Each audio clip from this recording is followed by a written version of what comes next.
पूजा जी जलंधर पंजाब से। जय श्री राधे। राधे राधे महाराज जी, आपके चरणों में कोटि कोटि प्रणाम।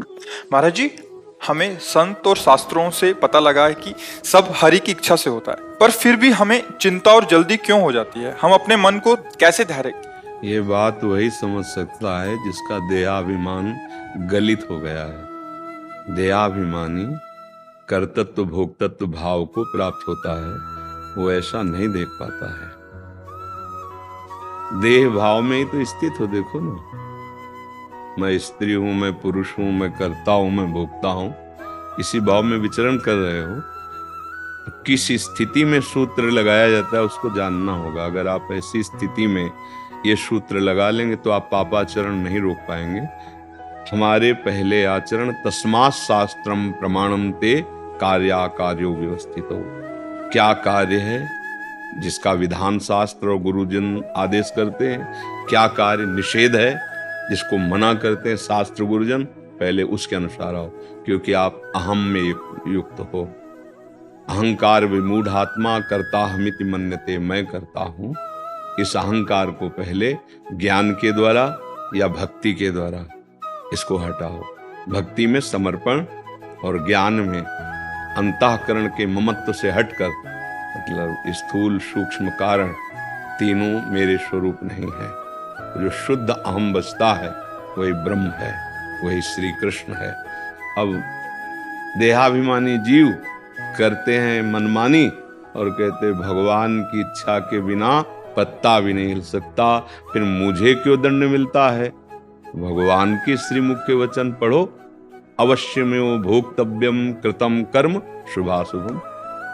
आप अगर कर्म के बंधन से मुक्त होना चाहते हैं तो जो भी कर्म करें वो शास्त्र आज्ञा गुरु आज्ञा के अनुसार करें और उसे भगवान को समर्पित कर दें।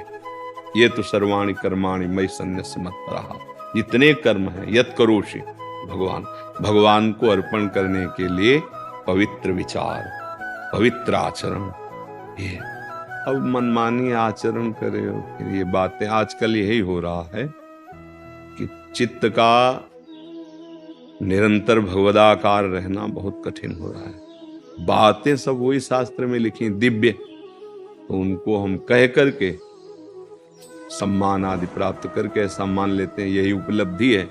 विषय सामग्री, सम्मान, बड़ाई, तो इसे हम उपलब्धि मान लेते हैं शास्त्र ज्ञान की। शास्त्र ज्ञान न सोचति न कांक्षति। स्थिति प्राप्त करने के लिए कोई चाह नहीं, कोई आकांक्षा नहीं, कोई सोच नहीं। सर्वत्र एकमात्र प्रभु विराजमान। अब उसको कहने की जरूरत ही नहीं कि सब हरि कर रहे हैं। यंत्र में जैसे चढ़ा हुआ है वो डोल रहा है, जैसा अब भी यंत्र की तरह डोल रहे हो। त्रिगुण माया का प्रवाह आपको बहा रहा है।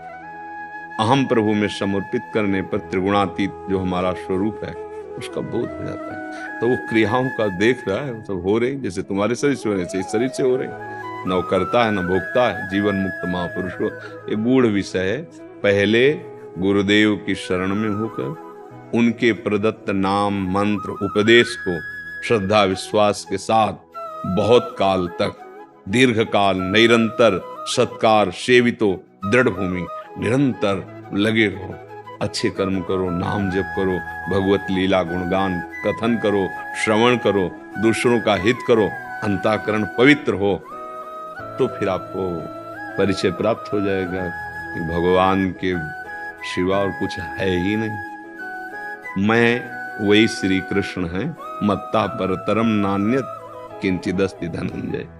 बहुत गूढ़ विषय है। बस ठीक से चलो, नाम जप करो, गुरु की शरण में हो।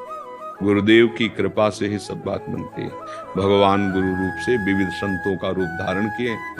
जिस मार्ग में आपको भाव बने, भक्ति मार्ग, ज्ञान मार्ग, योग मार्ग, कर्म योग मार्ग, सबके गुरु हैं भगवान। आचार्य रूप से विविध गुरुओं के रूप से भगवान ही प्रकाशित हैं।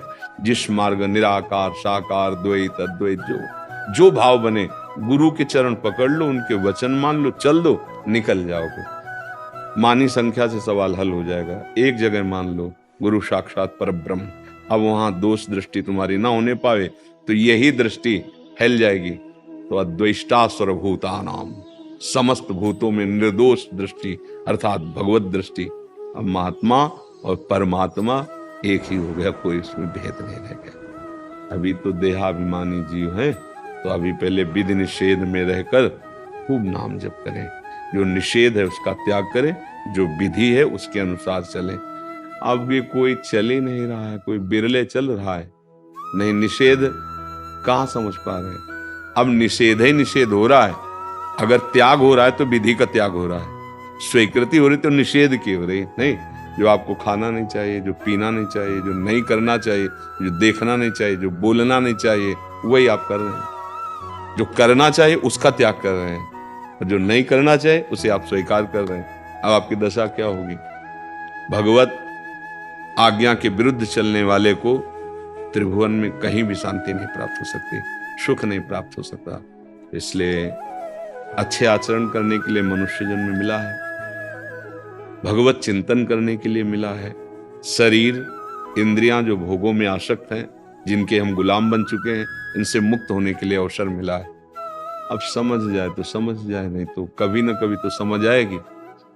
एक जिंदगी में ऐसी स्थिति आती है कि उसे लगता है कोई भगवान है, कोई है ईश्वर। जो बहुत ही नास्तिक होते हैं ना, उनको लगता है, एक स्थितियां ऐसी आती हैं, कोई भगवान अगर है तो मुझे बचा ले, स्थिति आती है।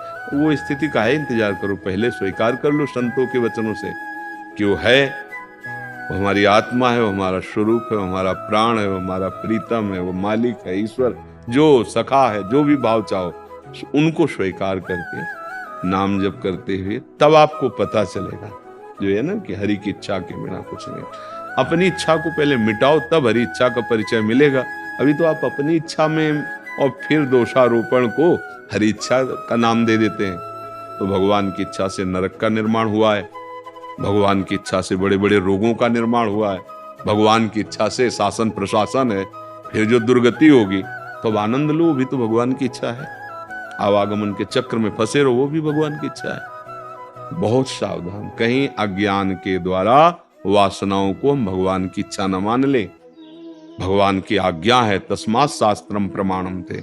भगवान जगत गुरु श्री कृष्णचंद्र जी कह रहे, जो निषेध किया गया है वो नहीं होना चाहिए, जो विधि की गई वही हमारे जीवन में होनी चाहिए।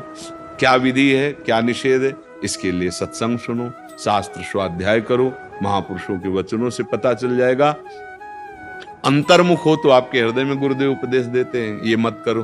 आप कोई गलत काम तो आपके अंदर आएगा, नहीं ये नहीं करना। अब आप उनकी बांधते नहीं, मत मानो। फिर भोगों के बाद में आता, मन में तो आया था यार कि ऐसा ना करे, पर हम कर बैठे। यही अपने हृदयस्थ गुरुदेव की बात मानो, प्रगट गुरुदेव की बात मानो, शास्त्र की बात मानो, तो आप ये जान जाओगे कि हरि की इच्छा क्या है। अभी तो अपनी इच्छाओं में ही फंसे हुए हो। हरि की इच्छा वही जान सकता है जिसने अपनी इच्छाओं का दमन कर दिया है, जिसने अपनी इच्छाओं को मिटा दिया है, वो फिर हरि इच्छा को जान जाता है। हरि इच्छा को ऐसे नहीं जानता।